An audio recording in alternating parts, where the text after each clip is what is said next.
Hola, ¿cómo están? Muy buenas noches, bienvenidos a El Pentágono. Señores, ¿cómo les va? ¿Todo bien? ¿Todo bien? Muy bien. Queremos agradecer al Observatorio de Medios de Comunicación y Opinión Pública, que está en la labor y tiene la gentileza de subir este programa a través del YouTube, casi en vivo, prácticamente en vivo lo estamos haciendo, para que se vea no solo en los canales universitarios, parte de la red Rubí, sino en todo el país y por ahí algunos compatriotas en el mundo que puedan ver qué es lo que está pasando en nuestro país. ¿Qué es lo que está pasando en nuestro país? La semana que ha concluido nos ha insuflado a todos de patriotismo, seguramente, todo el mundo era mar para Bolivia. Creo que este escenario es propicio para bajar un poco los decibeles de ese ánimo patriótico que todos deberían tener indudablemente y tratar de hacer lo que debe hacer un espacio periodístico de esta naturaleza en el marco de lo que es el análisis. Han habido 4 escenarios, seguramente para quienes han llevado adelante esta suerte de juicio previo en La Haya. Un escenario interno, los países juegan sus propios partidos internos, lo ha jugado Bachelet, con una muy mala idea desde mi punto de vista de cesar al gabinete, incluido Heraldo Muñoz, en plena negociación, que después trataron de arreglar las cosas los chilenos y decir que Heraldo Muñoz estaba ratificado.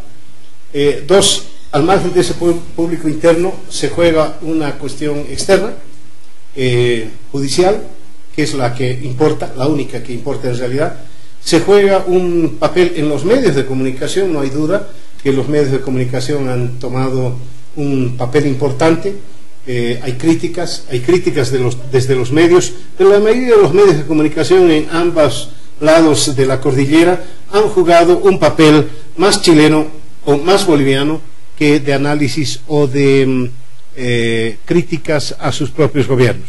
Y hay un cuarto que, si bien es importante en el marco de lo que son las nuevas tendencias de comunicación, tienen su importancia, pero que no tienen en el marco de lo que es esto que es pasión, y lo que es pasión tiene poca de razón y es reflejada en las redes sociales.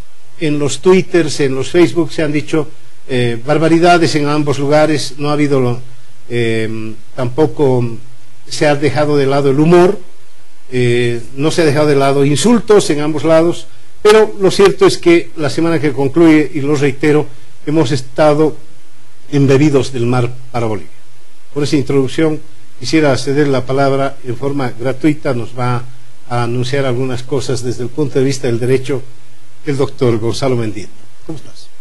Don Mario, creo que has inflado las expectativas más de la cuenta. ¿Puedo interrumpirte? Por favor. Porque a mí me gustaría hacer, para aquella gente que nos está viendo y que no tiene, digamos, una certeza exacta de qué es lo que se está debatiendo ahí, antes de que empiece, por favor. Empecemos a aprovecharnos de tus generosas opiniones. ¿Qué es lo que pide Bolivia en La Haya? Para eso me voy a valer un poco de una noticia que una agencia de noticias sacaba los días pasados, y me parece que es muy didáctico, ¿no? El 24 de abril de 2013, Bolivia presenta una demanda ante La Haya en el que pide que se obligue a Chile a negociar de buena fe con Bolivia una salida al mar con soberanía. Luego el siguiente paso es la reacción chilena. La reacción chilena es básicamente que objeta la competencia de la Corte para abordar este tema. El tercer paso es ¿qué responde Bolivia? Y responde Bolivia con el agente Belce que la Corte se declare competente para tratar este tema. Entonces, bajo este panorama, la Corte de La Haya convoca a los alegatos que hemos ido viendo a lo largo de esta semana, ¿no? Y ahí entran básicamente todo el escenario de alegatos y de dúplicas que han habido estos días. No voy a entrar mucho en el tema de los alegatos, sino más bien explicar que hay aparentemente, según las agencias de noticias, 3 escenarios que podrían emerger de ahora en adelante, ¿no? Uno, que se rechace; otro, que la Corte admita que tiene competencia; y otro, que ahí sí me gustaría que nos pudieras hacer un poquito más de incidencia, si quieres, si podrías, por favor, que es el tercer escenario, es decir, adjuntar la objeción a la causa principal. qué significa básicamente esto, ¿no? Para nosotros en el caso boliviano, ¿no? Y como colofón, si quieren, para esta parte de mi intervención, es que tener en mente también que hasta este fin de año la Corte Internacional tiene tiempo como para emitir un juicio. Ese es básicamente, creo, un panorama grosso modo de cómo se ha ido desarrollando esto, ¿no? Creo que para ser justo habría que citar cuál es la agencia de noticias para... Sí, la ANF. ANF. Sí. Es un muy buen resumen el que ha hecho nuestro amigo Marcelo. Pero yo diría, ¿qué hemos visto esta semana? Primero hemos visto una contienda jurídica, como era anunciada, de alto nivel. Bolivianos y chilenos a veces actuamos como hinchas, pero hay que darse cuenta que es un juicio. Y por lo tanto, como juicio, cada parte lleva agua a su molino o quiere calificar o desmerecer o menospreciar los argumentos contrarios. Eso es algo natural. Estamos en una contienda y creo que ambos países se dan cuenta que es una contienda seria. Me da la impresión que los chilenos comienzan a darse cuenta en general que es algo más sustantivo de lo que inicialmente se imaginaban. Mario, antes de empezar el programa, nos refería a la opinión de un periodista de Radio Bio Bio en Chile, que hacía algunos cuestionamientos a cómo se ha conducido la perspectiva de la demanda boliviana en Chile, como si fuera algo sustancial o carente de muchos fundamentos. ¿Qué hemos visto esta semana? Hemos visto alegatos de cada parte y finalmente hemos visto réplica y dúplica, y se ha llegado a un punto por el que quisiera empezar, que es el que anunciaba Marcelo al final. ¿Qué va a pasar con esta objeción? Porque esta semana no hemos visto en general el tratamiento del fondo del tema, sino solo se ha tratado si la Corte es competente o no. No obstante, Chile no ha podido evitar referirse al fondo de la cuestión. Yo recuerdo que el jueves, antes de que Bolivia tuviera su segundo turno, pero después de que Chile había pasado el suyo, comenzó a discutirse a propósito de la pregunta que dejó flotando el segundo día un juez. Comenzó a discutir el pacto de contraendo, que es cuándo se puede decir que hay un acuerdo por el que Chile se ve obligado a negociar y eventualmente a acordar el acceso soberano boliviano. Y eso surgió porque Chile el jueves aprovechó para tratar de responder indirectamente la pregunta formulada a Bolivia y llevar agua a su molino. Pero en el fondo, para llevar agua a su molino tenía que decir que no hay tales obligaciones, que nunca ha habido un acuerdo y que solo son principios de negociación. Si uno ve el artículo 79 del reglamento de la Corte, que es el que yo creo que está en tratamiento, y de hecho el viernes fue parte de lo que los abogados bolivianos, para mí el mejor, el iraní, Ayam Akaham, que es un profesor de Harvard con acento inglés y a la vez con una pinta de parsi increíble, pero que me pareció, y no en vano, él era el que cerraba, de acuerdo a los protocolos, el que cierra normalmente es el abogado principal. Y él citaba el artículo 79, inciso 9 del reglamento de la Corte, y que yo creo que dilucida lo que se ha tratado en la semana. Ese artículo dice: la Corte, oídas las partes, decidirá por medio de un fallo en el que aceptará o rechazará la excepción o declarará que la excepción no tiene, en las circunstancias del caso, un carácter exclusivamente preliminar. Entonces aquí, no solo por razones de equidad o de darle a cada cual una parte para no pelearse con ninguna, que imagino también está detrás, aunque los jueces sean expertos en derecho, también son seres humanos sujetos a presiones, y creo que esa es la salida probablemente más natural a este litigio. Chile esta semana ha tenido que entrar a discutir, a la vez que discutía la competencia, discutir las obligaciones, cuándo nacían, si realmente hubo obligaciones, hubo acuerdos o solo principio de negociaciones. Eso, lo más natural debería ser que lleve a que la objeción sea considerada como no exclusivamente preliminar y por lo tanto se resuelva al final con todo el litigio. Eso no quiere decir que debamos festejar y sacar ya las banderas a la calle, porque el litigio va a durar muchos años, y creo que esta semana hemos experimentado el nivel que va a tener y el tipo de argumentos. Chile ha hecho alusión a varias cosas: nuestra Constitución, la reserva que hicimos al Pacto de Bogotá, que justamente era una reserva por la que Bolivia precautelaba su derecho eventual de querer revisar actos anteriores a 1948, declaraciones del canciller en la OEA, Entonces, va a ser una contienda, yo creo que de gran nivel. Otra de las noticias de la semana, y con esto concluyo este ingreso, ha sido la pregunta, no solo la primera pregunta del juez inglés, sino también la pregunta del juez japonés. ¿Qué entienden ustedes por acceso soberano? Y la primera pregunta, ¿en qué momento sostiene Bolivia que se suscribió un acuerdo para negociar? Y a mí me parece que, aunque ha sido una voz excepcional entre las posturas bolivianas de medios y oficiales, me gustó mucho la declaración de Carlos Mesa. Carlos Mesa dijo: la delegación boliviana no está preocupada, más bien es una oportunidad. Y yo sinceramente creo que salieron de tono todos los que, primero, desenterraron los antecedentes del juez. El juez probablemente debió separarse del caso para no causar susceptibilidad, ese es un tema.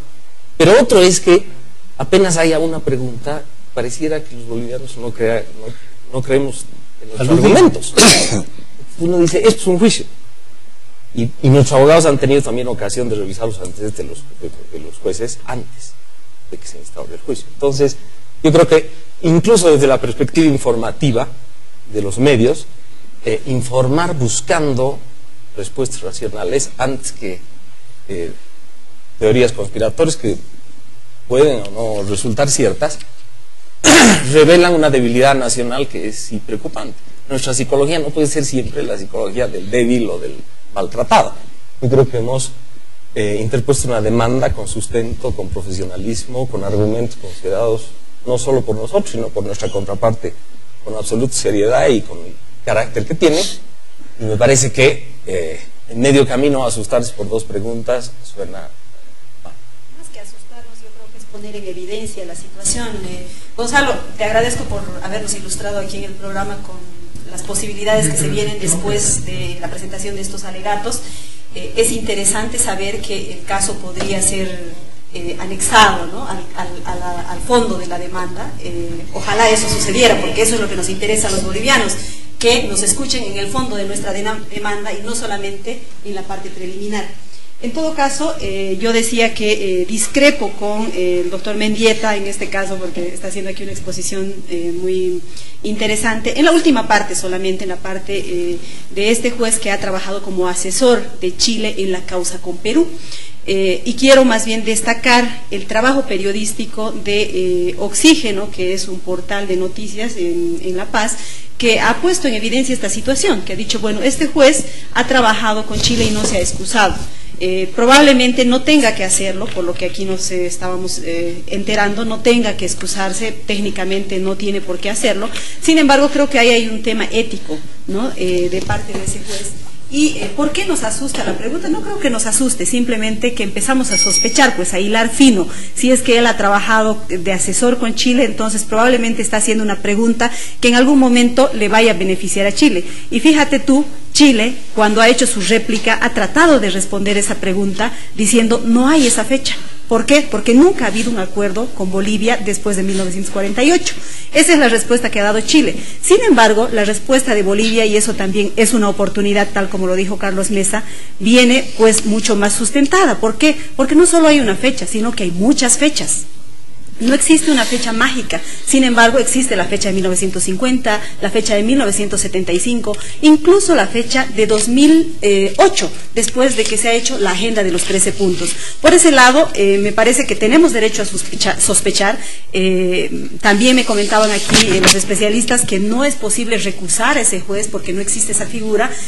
Sin embargo, yo diría que en este caso la parte boliviana debería hacer conocer su desacuerdo en la presencia de él en este proceso. En todo caso, si me permites, Mario, un poquito más, quiero decir que yo celebro que por primera vez Bolivia haya sido escuchada en el concierto internacional en su demanda. Es decir, hasta ahora era como golpear una pared y que nadie te escuchara al otro lado de la pared, y ese nadie era Chile. Pero de pronto hay una corte que te escucha, hay un país que es Chile que te escucha y que se entera dos cosas. Se entera por un lado que nosotros los bolivianos no estamos pidiendo la modificación del Tratado de 1904 y también se enteran los chilenos y el mundo entero que los bolivianos no queremos recuperar los territorios que nos han arrebatado en una guerra. Porque fíjate cómo es la información que eso se cree en mucha de la opinión pública internacional y particularmente de Chile. Y por eso yo creo que después de conocer estos argumentos, probablemente existe cierto nerviosismo en la parte chilena y además sumado al tema interno, no nos olvidemos que en la última semana ha habido crisis de gabinete, sumados a estos problemas de la naturaleza, la baja popularidad de Michelle Bachelet, es decir, una serie de conflictos que yo creo que han contribuido a mermar el buen ánimo de la parte chilena, a diferencia de los bolivianos, que sí estamos en un momento con un ánimo exultante y todo eso, pero también hay que saber tomar las cosas con calma, creo. No hay que olvidar en este tema, y pongo de adelante, no somos expertos en derecho internacional, que se trata de una cuestión preliminar. Entonces, eso de ser escuchado, todavía hay tiempo para ser escuchado, ¿no? Los tiempos de los tribunales internacionales se asemejan a la de los bolivianos, ¿verdad? Hemos presentado la demanda hace 2 años y recién se está considerando un asunto formal. Entonces, hay que quedarse en el asunto formal. Yo quisiera un poco didácticamente, ¿no?, ver dónde está la cuestión. La cuestión está en el Pacto de Bogotá, ¿verdad? Como Chile y Bolivia han ratificado el Pacto de Bogotá, la Corte de Justicia es competente, en principio, para resolver disputas entre Estados. Cuando presenta su alegado Bolivia, inmediatamente Chile tiene un argumento solo. El argumento es que por el artículo 6º del Pacto de Bogotá, la Corte debería inhibirse de conocer. ¿Por qué? Porque el artículo 6º dice exactamente esto: tampoco podrán aplicarse dichos procedimientos a los asuntos ya resueltos. Para ellos es el Tratado de 1904, por arreglo de las partes, o por laudo arbitral, o por sentencia de un tribunal internacional, y esta es la segunda parte que interesa, o que se hallen regidos por acuerdos o tratados en vigencia en la fecha de celebración del presente pacto. Entonces, la línea argumental de Chile es que el reclamo de Bolivia, o ya no se llama aspiración, el derecho de Bolivia a tener un acceso soberano al mar, está incluido en el pacto en el Tratado de 1904. El contraargumento de Bolivia para que se declare competente es que el Tratado de 1904 trata de límites del litoral. Bolivia cede el departamento del litoral a Chile. Y esto es un tratado que Bolivia, que yo sepa, nunca ha denunciado o por lo menos ha querido variar. Pero, ¿qué no resuelve el Tratado de 1904? El acceso soberano de Bolivia al mar. Y esta segunda parte es un asunto, una cuestión pendiente, una disputa que se tiene y que ha merecido a lo largo de los años, antes de 1904 y después, una serie de reuniones, de promesas, de negociaciones que son el argumento que está llevando Bolivia. Entonces, el argumento clave de Bolivia es que el Tratado de 1904 no cubre lo que la disputa que está presentando Bolivia ante la Corte, por eso la Corte tiene que declararse competente.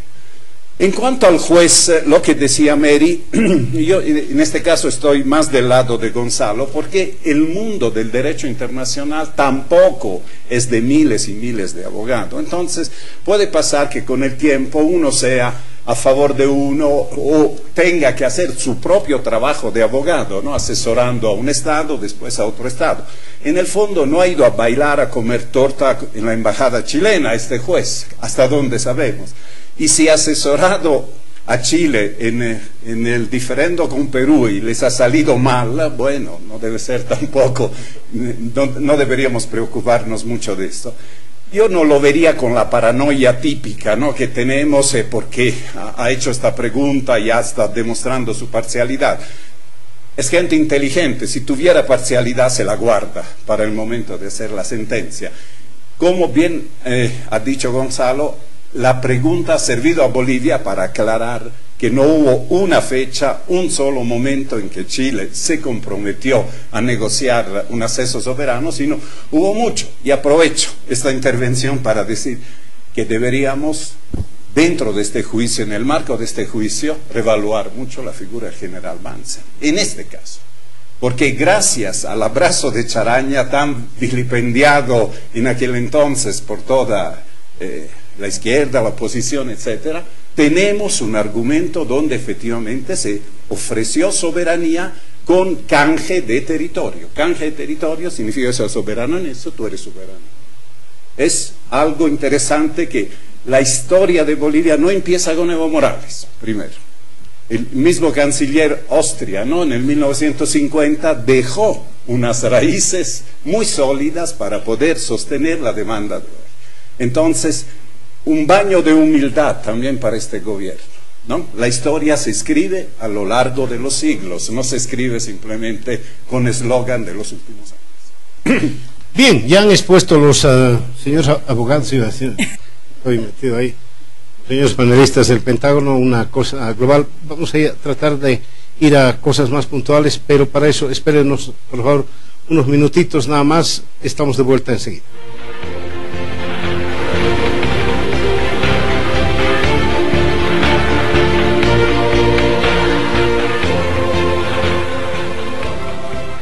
Bien, gracias. Estamos en el Pentágono, estamos analizando todo lo que ha ocurrido en la semana. Una de las cosas que al final, prácticamente al final se dijo, es esa pregunta del japonés que dijo, ¿qué entiende cada una de las partes como acceso soberano al mar?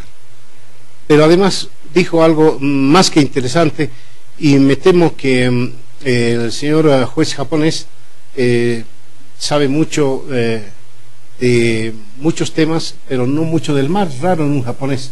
Porque él dijo, no se encuentra en ninguna legislación una figura de esta naturaleza. En el derecho internacional no encuentro nada. Hay en Naciones Unidas una declaración de derechos del mar, hay una corte internacional en Naciones Unidas del mar, aunque Gonzalo me diga que no. ¿Estás diciendo que no? La observación era al término, como un término académico, acceso soberano. Acceso no era soberano. el derecho No, marítimo. a ver, ¿y no existe eso? No, él decía, no es un término académico, por lo tanto quiero entender cómo lo usan las dos partes. Y no estaba dirigido a Bolivia. Claro, a los dos, de hecho la preguntamos. Bien, entonces nos enfrascaremos un ratito en esto para no hacer las kilométricas exposiciones que hemos escuchado hasta hace unos segundos. ¿Qué es un acceso soberano al mar? ¿Cómo entendería un conocido jurista boliviano? Una de las discusiones en la semana fue en qué medida, decía Chile, el pedido de Bolivia supone una eventual alteración de los límites al Tratado de 1904. Y de un modo muy abstracto, pero creo que con gran propiedad, uno de los abogados bolivianos dijo, ojo que la demanda boliviana no señala la modalidad específica de acceso que deba tener Bolivia como resultado de la negociación. Puede ser en un enclave, puede ser una zona especial, puede ser un corredor. Pero habla de soberanía. Pero de soberanía. Pero, o sea, son varias y no necesariamente, incluso, jalando el argumento dentro del territorio comprendido en 1904. Creo que la respuesta va a tener que mostrar en parte eso. ¿Qué tipos de soluciones la propia historia de nuestras negociaciones con Chile revela? El corredor, el enclave han sido parte de las discusiones del 50 y el 75, por ejemplo. Entonces creo que a eso se va a referir nuestra respuesta. Yo quería hacer un examen rápido de... Hemos hecho muchas cosas bien. Creo que tanto que nos latigamos los bolivianos, acá hay algunos aprendizajes. Primero, se ha elegido un buen equipo de abogados. Segundo, tenemos una representación nacional, yo creo, de primer orden. Los dos expresidentes, cada uno en su labor, creo que expresa una potencia del país reconocida. Nuestro canciller ha tenido dos declaraciones estupendas, hablando de que la verdad es única y que Bolivia está detrás de esa verdad. Creo que han sido, en general, declaraciones sobrias. Creo que también la voluntad del presidente de llevar adelante este juicio y todo es de reconocerse y de permitir que se arme un equipo no necesariamente alineado con su partido. Y creo que el aprendizaje mayor es cuánto se puede construir en el país sin esos disensos y reyertas a los que estamos acostumbrados. Porque Rodríguez Belcé era perseguido por la justicia hasta hace unos años y hoy es casi un héroe, y algo similar pasó un buen tiempo con Carlos Mesa. Y creo que eso muestra cuán injustamente nos tratamos los unos a los otros, en vez de ver, como hemos visto esta semana, que los bolivianos habían tenido unas capacidades como para exhibirse y de las que yo me sentí orgulloso. Dicho esto, lo bueno que hemos hecho Si nos quedáramos en solo lanzar incienso, creo que no cumpliríamos nuestra responsabilidad. Y decir que todo está perfecto y que qué bien que lo hemos observado al juez, porque eso sí también nos hace... Yo no creo. O sea, yo creo que los modos son tan importantes como la sustancia. El señor Greenwood no se haya excusado para no provocar susceptibilidad, no me parece bien. Pero el modo, en Chile los medios festejaron la observación boliviana del juez, porque decían la muestra de debilidad, cuando algunos delegados chilenos tomaron la pregunta más bien en contra de ellos. Dijeron, le va a dar a Bolivia la oportunidad de más bien abordar el fondo, que de algún modo también ha pasado. Entonces yo creo que el tema no es tanto la conducta de Greenwood, sobre la que no tenemos control, sino nuestra. La nuestra tiene que ser una reacción que nos ayude a ganar el litigio. Una preguntita, vamos, Gonzalo, en este contexto. ¿Debía haber sabido la delegación boliviana que Greenwood fue asesor de Chile? ¿Debía haber sabido? ¿Tenía que haber sabido? ¿Lo supo?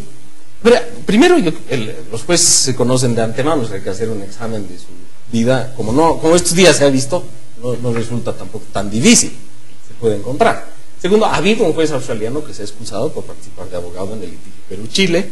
No ha sido el caso de Greenwood, y la regla que establecen las normas de la Corte Internacional señala que no podrán participar los que hayan sido agentes, abogados o asesores en los asuntos en los que estén interviniendo. Eso quita de lado al Perú-Chile. La susceptibilidad puede ser muy comprensible, pero yo no estoy hablando del juez, estoy hablando de la reacción boliviana. Tiene que canalizarse judicial. Yo estoy hablando del juez, es decir, Bolivia debió haber sabido, lo supo, debió haber recusado al saber esto. Alguien no cumplió su tarea. Lo digo esto porque yo dije en los medios de comunicación donde trabajo y además en las redes sociales, por una fuente de la Cancillería, señalando que quien no hizo su tarea fue Sacha Llorenti. Que Sacha Llorenti, déjame terminar una cosita porque le debo algo a Sacha Llorenti. Le debo una explicación.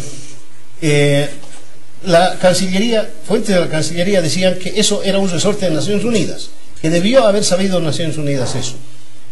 Me he comunicado con la oficina de Naciones Unidas y me han dicho, en ningún momento nos dieron a nosotros esa tarea. En ningún momento. No es verdad que Cancillería nos dio esa tarea era de otra persona. Ahora bien, no importa de esa situación, estoy retransmitiendo lo que nos dijo particularmente a mí Naciones Unidas y la Cancillería. En ese contexto, Gonzalo, te vuelvo a preguntar, en un juicio ordinario de estas características internacionales, ¿Bolivia debía haber sabido de este juez? O sea, que podía haber sabido, y que probablemente es interesante conocer el récord de cada uno de los jueces, incluso para saber qué posiciones han sustentado, no solo para saber para quién han trabajado, sino qué líneas doctrinales traen consigo, ¿no es cierto? De hecho, Chile estaba acongojada por el retiro del juez australiano, porque era un conocido detractor de las teorías de actos unilaterales en materia internacional. ¿Qué derecho se usa en La Haya? ¿Es el anglosajón? Básicamente. No, pues, o sea, aquí van a juzgar conforme al Pacto de Bogotá y conforme al Estatuto de la Corte Internacional y conforme al reglamento de la Corte Internacional. El método es, cada juez tiene un voto. Cada juez tiene un voto y se apela desde normas de derecho internacional hasta principios de derecho internacional. En parte, si te recuerdas, la exposición de la abogada francesa de Bolivia el viernes aludió precisamente a los valores que están detrás de los tratados y los actos creadores de obligaciones. De hecho, ellos crean el derecho, ¿no? Yo quisiera retomar la primera parte de la exposición de Gonzalo, en el sentido de poner en relieve cuáles son los aprendizajes que como país podemos tomar de este proceso, ¿no? A mí me parece que, en primer lugar, la unidad, ¿no? Que nos hemos dado cuenta que republicanos y plurinacionales pueden hacer un gran equipo a favor de Bolivia. Ese aprendizaje me parece fundamental, y además no está siendo aplicado a nivel interno. A nivel interno existe una segregación a todos aquellos que piensan diferente, a aquellos que no se alinean con la línea del presidente, y me parece que se podría hacer un mejor país con las dos partes, ¿no? Mirándonos a la cara, luchando por un solo objetivo. La segunda cosa que me parece que hay que mirar es la institucionalidad fuerte de la Corte Internacional de Justicia. En Bolivia tenemos una justicia doméstica muy deplorable, ni para qué entrar en los detalles, ya sabemos cómo actúa. y la muestra de que puede haber un tribunal en el que dos partes puedan confiar, más allá de si este juez es o no es a favor de Chile, lo que fuera. Creo que es un tribunal en el que existe consenso internacional de que sí estamos confiados en que va a salir justicia a favor de uno u otro lado, pero va a salir justicia de ese tribunal. No ocurre lo mismo en Bolivia. ¿Por qué no tomamos el ejemplo y decimos, bueno, queremos una buena institucionalidad a nivel internacional, que exista también a nivel nacional? Y el otro aprendizaje me parece que tiene que ver con algo más pequeño, que es la cobertura de los medios de comunicación.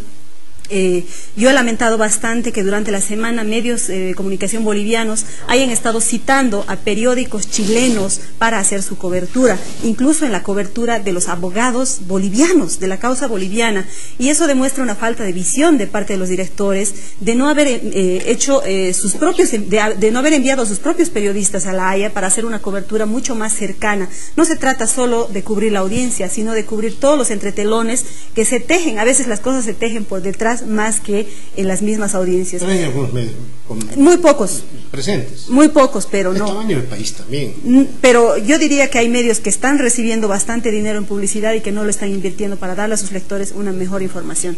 No quiero decir nombres, pero bueno, allá, ¿no? Al margen de esos aprendizajes que como país deberíamos tener, yo creo que hay que tomar las cosas con mucha calma, sin tanto exitismo, porque lo que se viene ahora, después del tema de la competencia o no competencia de la Corte, es Bolivia tendrá en algún momento que probar cómo esos compromisos se convierten en obligaciones. Me parece que ese es el meollo de la cuestión y en eso tiene que trabajar el equipo jurídico boliviano, porque es ahí donde está apuntando Chile. Ok, podemos charlar todo lo que quieran, pero yo no me he comprometido a nada. Pero cómo esos compromisos generan obligaciones, ese es el punto central. A ver, a mí me parece que el reclamo de Mario entra un poco también dentro de lo que acaba de decir Gonzalo del tema de los aprendizajes. Porque guiarse solamente por este tema de este adagio popular de mira con quién andas, te diré quién eres, no necesariamente debería primar como acto racional de respuesta frente a algo, ¿no? Ahí realmente la respuesta que hace Carlos Mesa me parece brillante y realmente la destaco. Y además, unido a esto, a mí me parece que hay una especie que por primera vez, otra vez como decían ustedes, hay una sintonía colectiva frente a este tema, ¿no? Lo que no ocurre en Chile de alguna forma, porque algunos juristas, y juristas además muy reconocidos en Chile, sostienen que de principio Chile debería haberse declarado casi, no sé el término jurídico exacto, pero debería haberse declarado en rebeldía y no debería haber aceptado este tema en la Corte, porque lo tenía un argumento legal a favor como para decir que no es justo, o sea, no, la Corte Internacional de Justicia no es el órgano en el que se tienen que dirimir estas cosas, y eso está en el Estatuto de la ONU, ¿no? De las Naciones Unidas, el artículo 56 básicamente. O sea, un jurista muy importante en Chile dice, no debería haberse declarado, y de entrada ni siquiera deberíamos haber ido a legitimar la incompetencia o la competencia de este tema en la Corte Internacional. Entonces, hay ahí de entrada, me parece, una especie de dubitación, y de doble estrategia o de visiones distintas respecto a un tema que aparentemente nosotros por este lado estamos yendo de una forma un poco más colectiva y más serena, que yo espero, realmente deseo que en los siguientes días, en los siguientes meses, prime más la racionalidad sobre el discurso fácil o sobre la opinión. Puede ser un poco más hasta emotiva, ¿no? Lo que no quita que en algún momento internamente se tienen que debatir y se tienen que saldar esas cosas de algunos desajustes que han debido haber ahí adentro, y con seguridad hay funcionarios que no han debido hacer bien su trabajo. Quizás no habrán dicho que el juez estaba comprometido con alguna causa antes, lo que no quita, ¿no? Que realmente tienen que seguirse ciertos procedimientos. Bueno, siguiendo con las lecciones, yo veo 3 lecciones más, ¿no? Seguimos, Remy. ¿Me puedes aguantar? Otra vez. Otra vez, sí. Luego una excepción. Las 3 lecciones que Francesco nos va a dar a todos. Espérenlo un rato.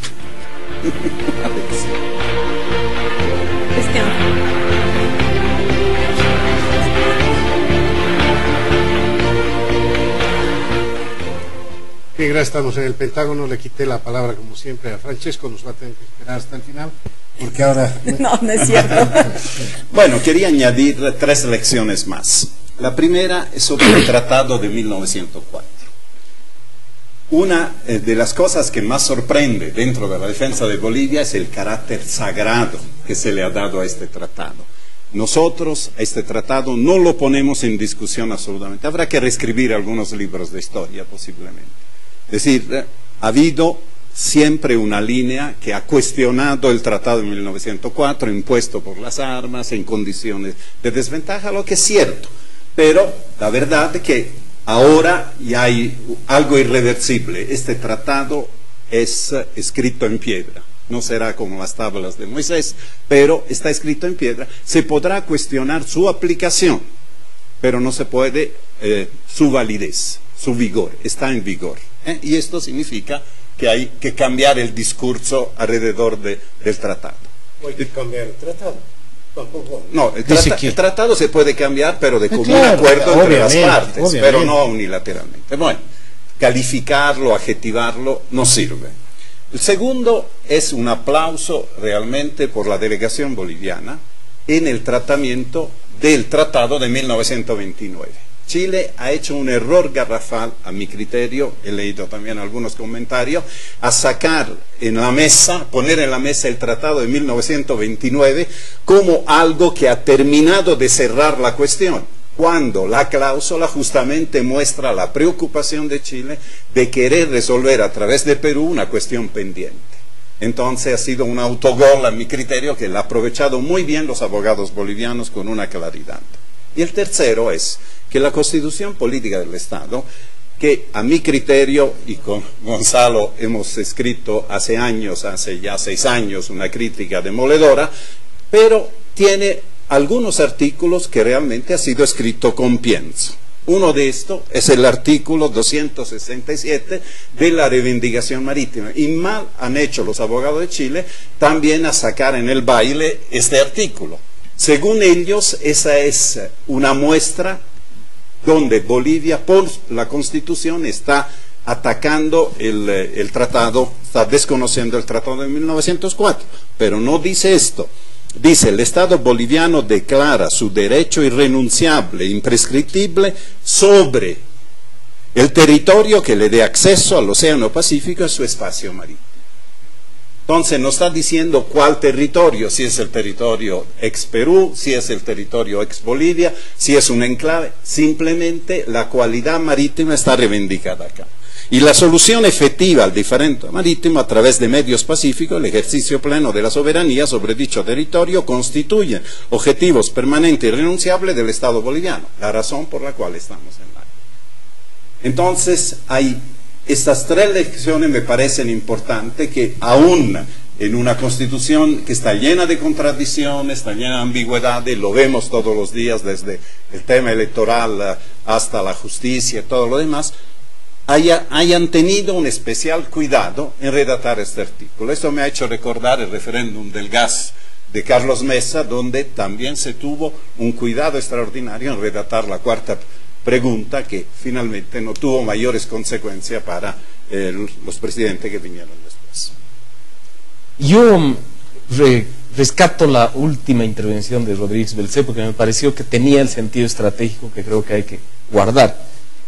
Después de una semana dura en declaraciones y en controversia jurídica, Rodríguez Belcé creo que mostró digamos, lo mejor de una mirada diplomática, estratégica y ya está de un estadista al referirse en su cierre a la Corte y también a Chile, esperando que más bien tome esto como una oportunidad de negociar, porque creo que si somos consistentes con esta demanda hay que ver que algún rato, si venciéramos, va a haber que negociar. Creo que esa mirada estratégica que dejó como un mensaje Rodríguez Belcé, incluso para oponerse a la imagen que Chile quiso pintar de Bolivia como una gente que quiere provocar el caos universal y el irrespeto de tratados y de la santidad de los límites. Entonces me pareció esa una buena cosa. Coincido con Mary en el tratamiento de los medios. En general hemos visto más noticias de allí que de acá, de Chile que de Bolivia, e incluso en los medios chilenos uno podía advertir las flaquezas de las propias posiciones chilenas. La preocupación que ha suscitado en la delegación chilena el hecho de la existencia de documentos a los que ha aludido Francesco, las notas del 50, la declaración conjunta del 75, documentos en los que expresamente Chile no solo se compromete a negociar, sino además ya señala incluso cómo sería el acceso soberano boliviano. Tenemos unos minutos todavía. Les propongo un juego más rápido, más violento en esto. ¿Violento? Ya tenemos Rápidos y furiosos. es decir, ¿qué esperamos? Adelante. La delegación ha llegado, han salido este domingo, entiendo. Están llegando el lunes. ¿Qué tenemos que esperar? Recordadme cuánto tiempo tiene la Haya para pronunciarse sobre esto. Va a fijar recién la fecha y el último trimestre se calcula. El último trimestre. Ahora bien, los periodistas aquí presentes, Mary y yo, tenemos la norma de no jugar hacia el futuro, ¿no es cierto? Adivinanza, nosotros informamos, creo que esa licencia se pueden dar ustedes o traemos a Ramsés, no sé. Pero yo tengo la impresión que, habiéndose tocado el tema de fondo en la Haya, no solo el de la forma, yo tengo la impresión, no sé si comparten conmigo, de que la Haya puede hacer esa tercera opción que se había mencionado ya hace algunos días, de decir, saben señores, nos vamos a pronunciar en forma conjunta, ya que están las dos cosas unidas acá. Es difícil sacar información de los agentes y de las delegaciones porque ellos tienen una misión de defender a rajatabla todo, pero si uno lee, por ejemplo, al expresidente chileno Lagos, que publicó una columna en el Clarín de Buenos Aires esta semana, que concluye, que dice dos cosas a mi juicio muy relevantes. Los expresidentes chilenos, así como los bolivianos, tienen mucho que ver con la misión de su país para este tema, y la columna decía, no es que no haya nada pendiente, tenemos cosas pendientes como cualquier país limítrofe, y la última, decía, la Corte cometería un error muy grande si llevara la objeción a ser resuelta en la última fase del juicio. Los chilenos claramente tienen ese temor. Y algo más, el origen de la objeción preliminar chilena también es una transacción política interna. Había una parte de la opinión pública chilena y de la dirigencia política chilena, y con la experiencia peruana ya no quería saber del Pacto de Bogotá. Y por lo tanto yo creo que esta ha sido una transacción, incluso con convicción, dicen algunos medios, de los propios abogados chilenos, de que no tendría mucha fortuna la objeción preliminar, pero para lograr un punto de acuerdo entre las diferentes posiciones chilenas. Ahora, la campaña mediática que está desplegando básicamente más Bolivia que Chile, porque se dice igual dentro de las declaraciones de los abogados chilenos, Bolivia tendría un mejor posicionamiento a nivel internacional respecto a Chile. Aparentemente ellos, según ellos, Chile tiene aliados, pero aliados que están callados, que no dicen, que no quieren expresar públicamente su apoyo, pero en cambio Bolivia sí tendría incluso hasta un ligero coqueteo, dice nuestro juez, de parte de Francia a favor, ¿no? Entonces, igual me permito lanzar la pregunta a los comunicadores, ahora en este caso, devolverles en realidad, ¿qué tanto podría jugar a favor realmente sobre la decisión de los jueces una campaña mediática lanzada en los términos en los que está lanzando Bolivia frente a la otra movida que está un poco más en desventaja, diríamos, chilena, ¿no? Yo no creo que vaya a influir absolutamente en ninguna decisión judicial de la Corte. Sin embargo, crea un ambiente internacional interesante, favorable a Bolivia, y en eso creo que está haciendo un papel de primer nivel el expresidente Carlos Mesa, ¿no? Me parece que nadie más que él pudo hacerlo con la solvencia con la que está haciéndolo, convirtiéndose en el vocero de esta causa, pero además convirtiéndose en el vocero de un país entero, no solamente de esa causa, sino de un sentimiento nacional, y creo que eso está generando adhesiones a nivel internacional muy interesantes. Pero además hay un público interno, ¿no? Hay un juego que en Chile la tiene más difícil Bachelet. Bachelet está en momentos muy duros de su popularidad, le ha pedido renuncia al gabinete, no sé qué habrá hecho con la nuera, pero ese es el punto que estamos analizando también internamente. ¿Cuánto está jugando Evo Morales una carta interesantísima para Bolivia, mostrando unidad cuando en realidad el resultado electoral no ha sido lo que él esperaba? A mi juicio es indudable el efecto interno, o sea, inocultable, indudable, y creo que, digamos, desde el punto de vista político interno para el gobierno, súper oportuno. De la anterior semana nosotros mismos estábamos embebidos en una discusión sobre quién prevalecía en las últimas elecciones de segunda vuelta, y creo que estas semanas le han dado lucimiento a algo que el gobierno ha arbolado por varios años, o sea que digamos, su utilidad política, creo que es indispensable. Incluso he leído por ahí algunos tweets que decían, por mucho mirar a La Haya, hemos dejado de mirar a Beni. Y es indudable que como asunto de agenda periodística ha barrido de la Haya a cualquier otro. Así es. Claro, por eso preguntaba un poco el tema de la guerra mediática, ¿no? Joseph Nye, otra vez, lo vuelvo a citar aquí, el futuro de la fuerza, y él dice, este tema básicamente de las nuevas guerras no son enfrentamientos directos, sino son cuestiones que tienen que ver más con la mediatización de la política. Otra cosa. Chile sigue extrañando las guerras tradicionales. Exactamente. Otra cosa a la que puede No le va contribuir esta campaña mediática internacional es a presionar a Chile, pero para más adelante, no para ahora, ¿no? Para el momento en que haya que hacer una negociación, si es que llegamos a una negociación algún día, a que ceda en sus posiciones y no se convierta en y no siga teniendo esa imagen del malo del barrio, del mal vecino, ¿no? Entonces yo creo que ahí sí contribuye bastante la campaña mediática. Ahora, no sé si contribuirá también en la posición de los políticos de cada país. De los equipos de cada país parecen Mayweather y Pacquiao. Cuando terminó la pelea ambos se declararon vencedores, ¿no es cierto? Mayweather con más entusiasmo que el otro. Pero llega la delegación boliviana y va a decir, qué bien, felicidad, somos el equipo. Yo lo he escuchado a Heraldo Muñoz decir que Bolivia no respondí nada y que están tranquilos y que deben estar tranquilos. Tengo la impresión que es únicamente un elemento psicológico, ¿no? Diferencia, allá no hay consenso, cosa que sí. Pero yo, por sí ejemplo, yo lo advertí incluso en algunas preguntas, muy periodísticas y profesionales. La tercera le preguntó al canciller chileno, canciller, ¿no es que hay contradicción en la posición chilena de decir que no hay compromisos cuando están los documentos suscritos en los 50? O sea, preguntas de... Eso, le preguntó en una entrevista y el que contestó, hay compromisos pero no de dar soberanía. Pero digamos, o sea, ahí, yo creo que es normal que cada uno salga y se golpee el pecho y dice que es el ganador, y que además trate de crear la sensación interpretativa de que así ha sido, y de ahí mi punto, y que nosotros tenemos que hacer lo propio.